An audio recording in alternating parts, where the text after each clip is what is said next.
So who's going? Are you the translator today, Maria? Yeah. Okay, very good. You see that okay? Yeah, I can see that. Okay, so encounter 8, we have encounter 8 is approaching the encounter. Yeah. Jadi encounter 8 adalah menjelang waktu perjumpaan. So basically, it means it's going to be an explanation of what is the encounter. Pada prinsipnya ini menjelaskan apa sih makna dari perjumpaan. So before we go to the objective,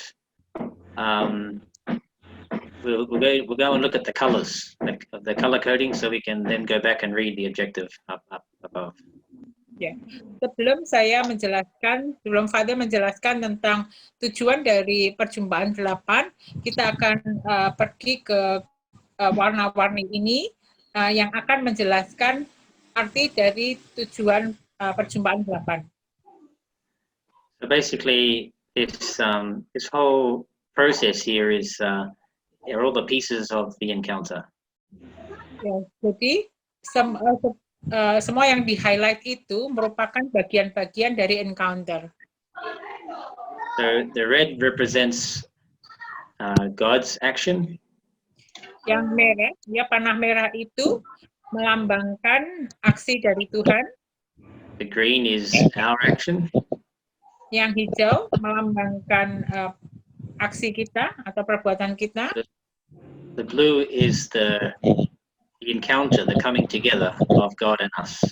Ya, yang biru itu melambangkan perjumpaan antara Tuhan dan kita. And then the yellow is what we shine on others as a fruit of this encounter with God. Ya.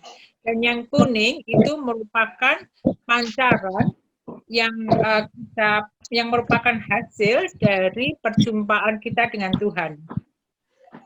So we see first of all the red thirst. So red indicates God, but also this thirst. We can see these two. This is a little bit of green here to indicate that this thirst is two-way. So it's this section up to here. We can see red and we can see green. The red of God and the little bit of green here is us, and this is the arrows. It's God seeking us and us seeking God. Ya.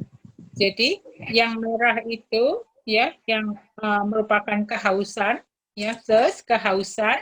Lalu sesudah itu ada tanda kurung yang hijau merupakan lambang dari manusia. Dan ada tanda bolak-balik. Jadi kehausan ini merupakan kehausan bolak-balik. Adalah kehausan Tuhan akan kita, tetapi juga kehausan kita sebagai manusia, kehausan manusia akan Tuhan. So this little section here represents the green and the red arrow seeking each other as we seek God and God seeks us. Ya, jadi bagian itu dari kehausan ada merah dan hijau itu sebetulnya melambangkan kerinduan Tuhan akan kita dan kerinduan kita akan Tuhan. And so this coming together, like in English we say we just meet someone, but that's a very general word, but we use this word encounter as something like a special meeting. Ya. Kemudian ketika kehausan itu yang menjadi terwujud dalam bahasa Inggris ada meeting ya, atau artinya bertemu, tetapi kita akan menggunakan encounter atau perjumpaan yang berarti pertemuan yang spesial ya, pertemuan yang khusus. So this encounter is the fruit of God seeking us and our own thirst for God. God thirsts for us, God's thirst for us, and our thirst for God. Jadi perjumpaan itu merupakan buah dari kehausan Tuhan akan kita dan kehausan kita akan Tuhan. So when this encounter takes place, we can't remain the same. There's going to be a transformation as God transforms us into Himself. Ya, ketika perjumpaan itu terjadi, kita akan tidak lagi menjadi orang yang sama karena Tuhan mengubah kita. Jadi terjadi transformasi pada diri kita. And so we can say the fruit of the encounter. Well, okay. I mean, from there, then this yellow here are rays coming from this encounter as we meet God, and then this radiating Christ onto others. Ya, ketika kita berjumpa dengan Allah, ya, kita akan memancarkan terang dari Allah. So basically, we can say there's three parts to this. So there's the first part of our thirst for God and God's thirst for us, and then the second part is the encounter. Ya, jadi pada prinsipnya ada 3 bagian, yaitu 1 kehausan, ya, kehausan Tuhan akan kita dan kehausan kita akan Tuhan. Kemudian yang kedua adalah perjumpaan. And then the fruit of this encounter is twofold. So there's two fruits. The first fruit is that we ourselves become holy, and then we radiate the light of Christ onto others. Ya, dan buah dari perjumpaan itu ada 2, yaitu yang pertama kita mengalami transformasi, dan buah yang kedua adalah kita memancarkan kasih Allah atau terang dari Allah. So now, understanding this, we can go up and understand a bit more clearly the objective. Ya, dari sini diharapkan kita bisa lebih mengerti tujuan dari encounter 8. And we can see that we have the red and green in the number 1. We have the blue in the 2 and the 3 of the encounter and the transformation, and then number 4, the radiating Christ. So it's following these 4 steps. Jadi kita bisa melihat ada yang merah di nomor 1, lalu hijau ada di nomor 1 juga, yang biru ya ada di nomor 2 dan nomor 3, kemudian pancaran itu ada di nomor 4. So the objective is we want to discover that God is present in our lives and is always seeking to be with us. Ya, jadi tujuan yang pertama untuk menemukan bahwa Tuhan selalu hadir, ya selalu hadir dalam hidup kita dan berupaya untuk selalu bersama kita. And even though we have not realized it, God is there seeking us. Ya, walaupun kita tidak selalu menyadarinya, Tuhan selalu berusaha untuk bersama kita. And the green part here is our seeking of Him. Even when we're seeking Him, sometimes we don't realize it, that God is seeking us. Ya, dan pada bagian yang hijau itu, bahkan kadang-kadang ketika kita sedang mencari Tuhan, kita tidak sadar, tidak menyadari bahwa Tuhan juga mencari kita. So that number 1 is this process up to here. Ya, jadi nomor 1 itu adalah proses yang pertama ya, kehausan itu. Kehausan Tuhan akan kita dan kehausan kita akan Tuhan. Yeah, we could even say just these 2 arrows, God seeking us and us seeking God. Jadi kita lihat ada tanda panah bolak-balik di mana Tuhan mencari kita dan kita mencari Tuhan. And what is God seeking? That He calls us. He calls us to a deep encounter with Him and His thirst. Dan apa yang dicari Tuhan? Tuhan memanggil kita tiap hari untuk bisa berjumpa secara lebih dalam dengan Tuhan dan kehausannya.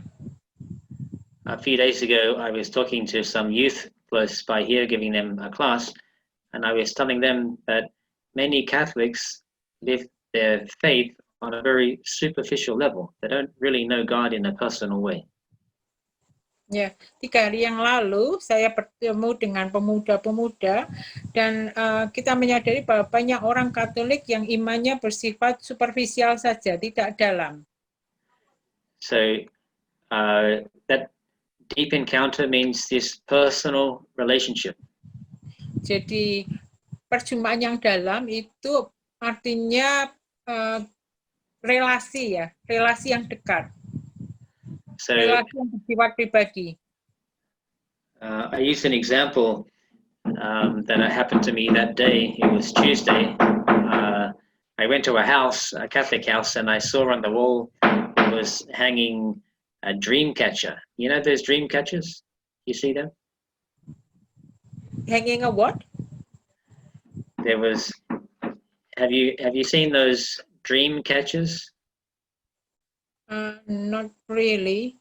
Anyway, I found in a Catholic home Ya. an image of something that is not Christian. It's from some other superstitious belief. Oke. Jadi misalnya, contohnya hari Selasa berarti 3 hari yang lalu, Father Stephen berkunjung ke rumah sebuah keluarga Katolik, dan di dalam rumah itu menemukan ada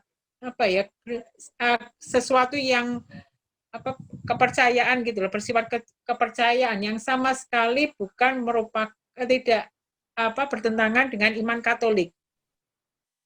So if I was explaining to the youth that if we have a deep encounter with Jesus, we won't be able to keep those other superstitious things in our house. Jadi Father Stephen menjelaskan kepada para pemuda, kalau kita mempunyai mengalami perjumpaan yang dalam dengan Tuhan, kita nggak mungkin punya hal-hal barang-barang yang bersifat tidak bersifat menduakan Tuhan. Indonesia gaib, Maria. Menduakan Tuhan. Gaib yang tidak sesuai dengan kepercayaan Katolik kita, iman Katolik kita. And sometimes the people will say that it's just a decoration. Kadang-kadang orang mengatakan bahwa itu kan hanya hiasan. But if the example I also gave to the youth was that if a wife finds a picture of another woman in his wallet, he's going to say to him, "What is this picture doing in your wallet?"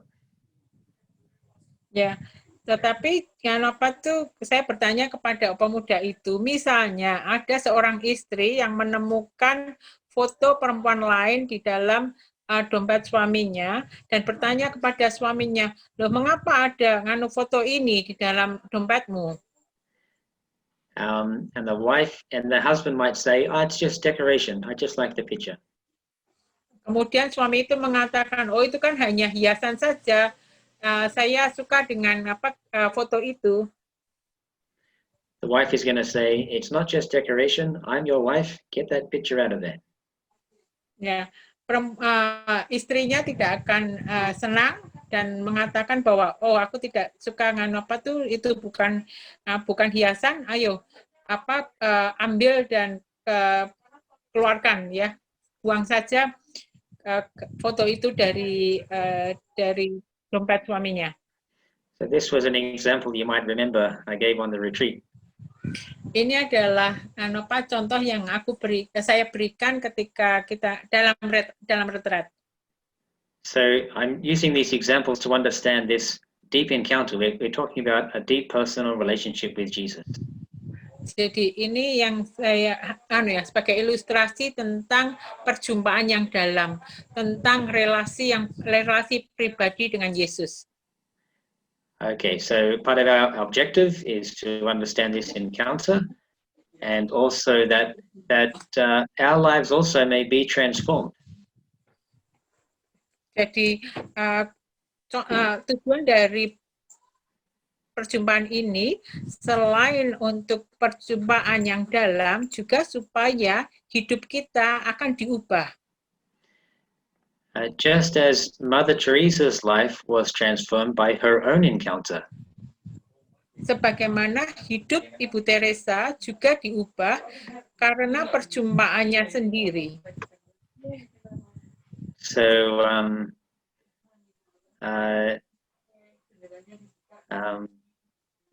okay, so she had this experience of the light and love of God who thirsts for us. Ya, perjumpaan pribadi Ibu Teresa dengan terang dan kasih Allah yang haus akan kita. And the fruit was that she radiated the life of Christ onto others, as Jesus said to her, "Come be my light." Ya, dan buahnya adalah Ibu Teresa memancarkan terang dari Allah kepada dunia, sebagaimana tertulis, datanglah dan jadilah terang bagiku.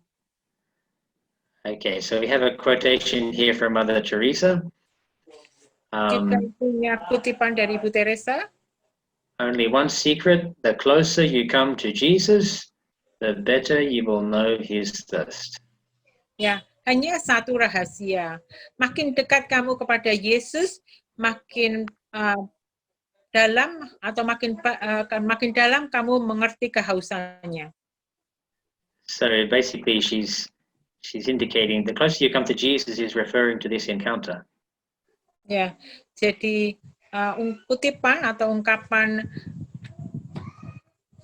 makin dekat kamu kepada Yesus itu menggambarkan perjumpaan yang dalam. So you read this meditation on the story of the disciples on the road to Emmaus, and we see Jesus himself came along and walked with them.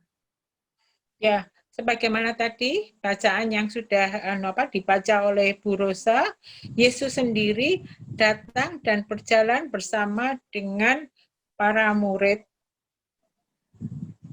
So I just changed that color to red because we're talking about Jesus seeking to be with them. Ya, jadi Father Stephen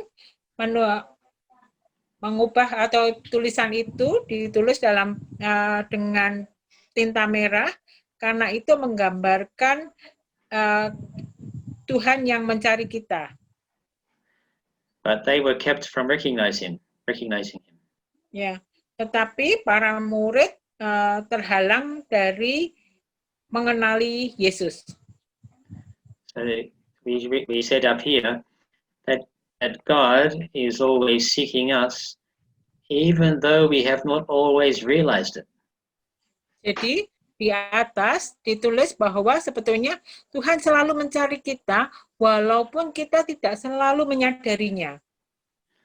So we can see this in the story of the disciples on the road to Emmaus. It is the story of this encounter, this process of the encounter. Ya, jadi cerita tentang perjalanan para rasul ke Emmaus itu sebetulnya menggambarkan perjumpaan. So Jesus even says to them, like how foolish you are, and how slow to believe. Ya, Yesus bahkan berkata kepada para rasul, betapa bodohnya kalian dan betapa lambatnya kalian untuk percaya. So I've turned that into the green. So this represents how sometimes we are foolish and slow to believe that God is actually seeking us. Ya, tulisan itu ditulis dengan tinta hijau untuk menggambarkan betapa bodohnya kita dan betapa lambatnya kita mempercayai bahwa Tuhan itu selalu mencari kita. So here we leave this in blue because it refers to the encounter. They said, "Stay with us." So they're wanting to remain in that encounter with Jesus, and he went and stayed with them.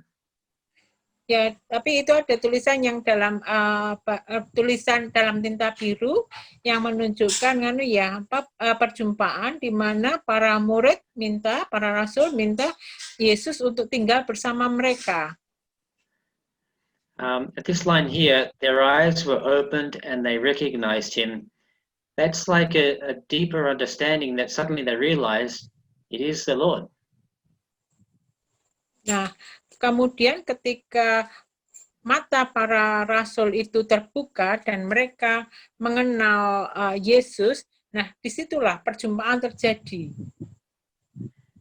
And so they come to this deeper understanding with Jesus, but even this next phrase, we leave in blue because it still represents the encounter. He disappeared from their sight. He disappeared from the sight of their eyes, but now by faith, they were in a much deeper encounter with him. Ya, jadi itu sebenarnya merupakan gambaran dari perjumpaan. Dan selanjutnya, Yesus menghilang dari pandangan mereka. Nah, Yesus menghilang, tetapi sebetulnya tetap tinggal bersama kita, tetap tinggal kalau kita percaya, tinggal kalau kita mengimani. Yes, so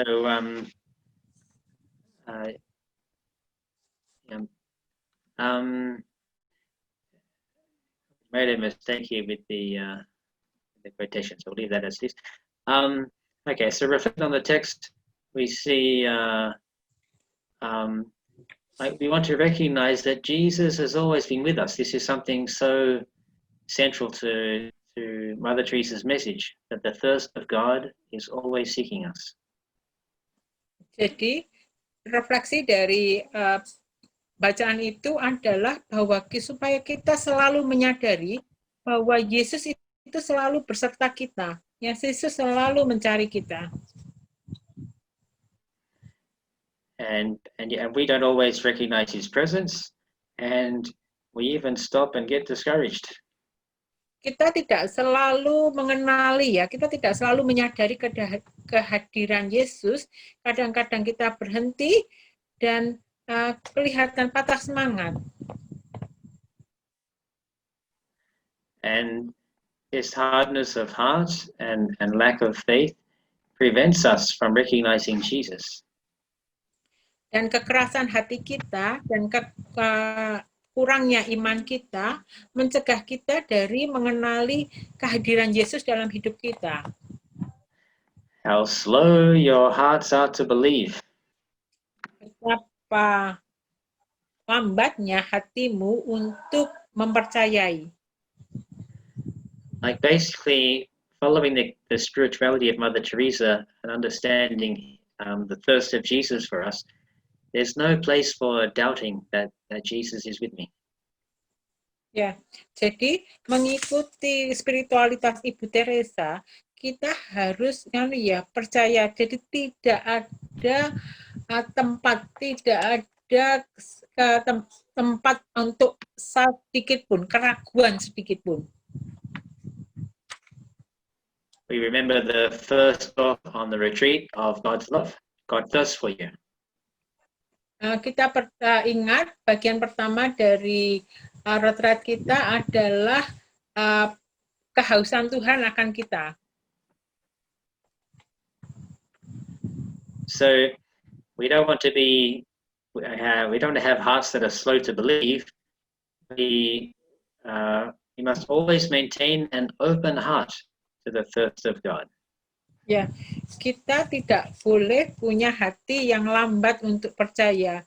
Kita harus selalu memelihara hati yang terbuka akan kehausan Tuhan. Kita harus menjaga hati kita tetap terbuka. So we want. Why do we want this open heart? Because we want to have this encounter with Jesus. Kita perlu mempunyai hati yang terbuka karena kita ingin berjumpa dengan Yesus. And this has to be a daily encounter. Dan perjumpaan ini harus terjadi setiap hari. So this daily encounter with Jesus means that that this should be happening every day. This dynamic up here. Ya. Pertemuan harian dengan Yesus berarti bahwa kita harus bertemu setiap hari. And that way we'll continue to be transformed. Dengan begitu kita akan terus diubah. And we're also going to be able to share that life with others, which was our yellow. Ya, dan kemudian kita bisa membagikan cinta itu, kasih itu dengan orang lain. Okay. So that's the introduction. Jadi itulah pendahuluannya. Yeah, there's actually this topic. I remember with the youth we went over it for over about 3 weeks. So we're just going to take it bit by bit. How much time do we have, Wenadi? Jadi ketika Pada Stephen menjelaskan kepada para pemuda, Pada Stephen menjelaskan ini sampai butuh 3 pertemuan. Berapa waktu yang masih dimiliki Pada Stephen, Minardi? 20 menit. 20 menit. Ya. 20 minutes, Father. Okay. So in order to understand the encounter, I'm going to explain the Catholic understanding of grace.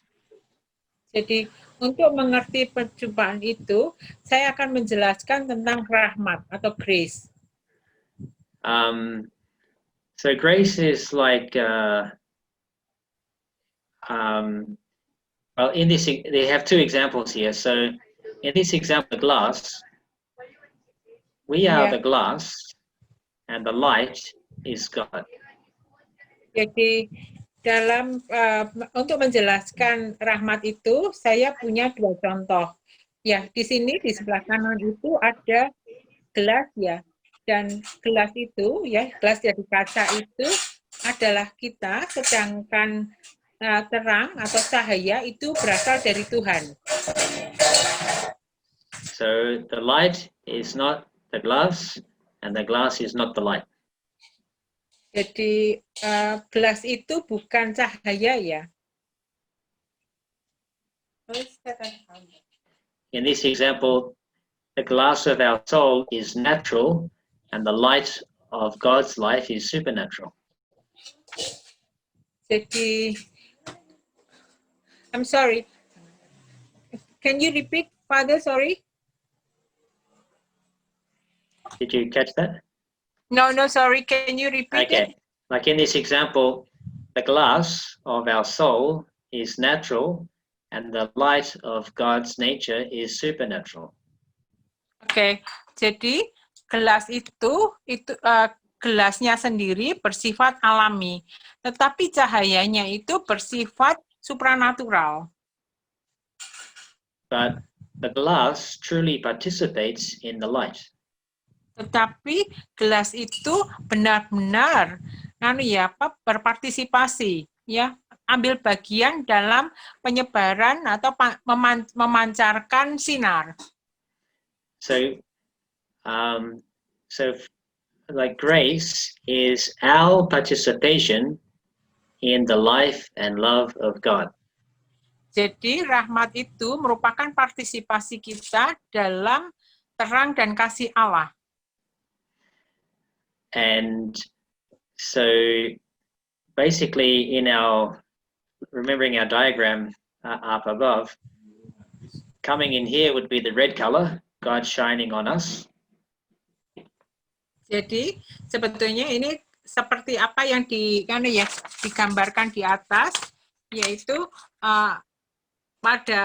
ketika cahaya itu memancar seperti yang dilambangkan dengan tinta merah, di mana terang Allah datang menembusi kita. And then the glass would be the green color, is our openness to God. Kemudian gelas itu adalah tinta hijau, yaitu kita yang terbuka, ya, hati kita yang terbuka untuk memancarkan terang Allah.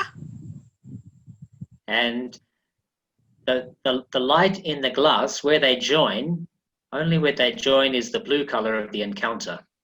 Ya, dan cahaya yang ada di dalam gelas itu merupakan hanya cahaya yang di dalam gelas itu yang menggambarkan tinta biru, di mana terjadi pertemuan antara Allah dengan kita, dengan manusia. And it's also the blue color of the transformation, because the glass is transformed by the light. Dan juga merupakan transformasi, lambang dari transformasinya, karena gelasnya mengalami transformasi. And our shining on others, the shining on others, and the yellow part would be this part here, where we radiate the light of Christ onto others. Dan transformasi itu adalah ketika terjadi pemancaran ketika kita memancarkan terang Allah kepada orang lain. Okay, so I've just used one is a glass example, another one is a diamond. It's the same dynamic, but it's just to give just to show again how God makes our souls beautiful. Kemudian saya akan menggunakan contoh yang lain, yaitu berlian. Ini sebetulnya dinamika yang sama, tapi contoh yang berbeda, hanya untuk menunjukkan ya. Our soul is like this diamond. Jiwa kita itu seperti berlian. And we don't make the light, but only the light can transform us and shine on others. Ya. Kita tidak punya cahaya, jadi berlian itu tidak mempunyai cahaya, tetapi cahaya itu yang bisa mengubah berlian. Okay, this is the Catholic understanding of grace. Ini adalah pengertian Katolik tentang rahmat. The Protestant understanding of grace, Martin Luther explained it like without God's grace, we're like excrement, number 2. Kalau ini adalah pengertian Katolik ya, karena kalau orang Protestan, orang Kristen punya pengertian yang berbeda. Kalau menurut Luther ya, Martin Luther, tanpa rahmat dari Allah kita adalah kotoran. And he said that we remain excrement, but Jesus is like snow falling on that, and then God the Father sees only Jesus and doesn't see our impurity underneath the snow. Dan kita ini hanya merupakan kotoran, kemudian rahmat Allah itu merupakan salju. Apabila rahmat Allah itu menutupi kotoran, maka Allah hanya melihat saljunya, tidak melihat kotorannya. But thanks be to God, that's not true. Syukur kepada Allah, hal itu tidak benar. Because like we understand that God is much more powerful than that, and He loves us in our sin, and He's so powerful, He burns our sin away and makes us beautiful. Ya, tapi kan ya, syukur kepada Allah bahwa kita tidak seperti itu ya. Allah mencintai kita ya, sangat berkuasa ya, sangat berkuasa dan sangat mencintai kita. Bahkan ketika kita berdosa, Tuhan sudah kan ya dengan cintanya menebus kita dan membuat kita menjadi indah kembali. So another image that is used to explain grace that participates, the iron, the steel or the iron participates in the fire and becomes like the fire, and this is another image of grace, that could be the fire, and we are like the iron that God's transforms us to be like Himself. Ya, contoh yang lain adalah ini ya, kita ini seperti sebatang besi atau baja yang dibakar ya, dibakar sehingga bisa menjadi api. Api sendiri itu sebetulnya berasal dari Allah. Tetapi ketika kita dibakar dengan api itu, kita bisa juga menjadi api itu. So I think if I keep on going now, it's going to become a bit deeper and maybe more confusing. It's a big topic that we can continue the next meeting. So I think for now, even though it's a bit early, we can stop there for today, and because hopefully we're reaching our objective and understanding, approaching the encounter means coming near to the encounter and understanding what happened in Mother Teresa's life, and also that he wants the same for us. Oke, ya.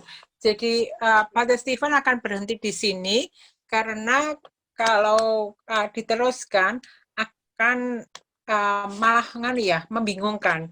Jadi Father Stephen merasa bahwa lebih baik kita berhenti aja dulu di sini dan kita lanjutkan dalam pertemuan yang akan datang supaya kita bisa mengerti, mendalami spiritualitas Ibu Teresa dengan lebih baik. And even with our encounters each week, what we're actually hoping for is a growing in this dynamic. Jadi sebetulnya tanpa pertemuan-pertemuan ITM kita setiap minggu, diharapkan kita terus tumbuh dalam perjumpaan yang mendalam dengan Tuhan.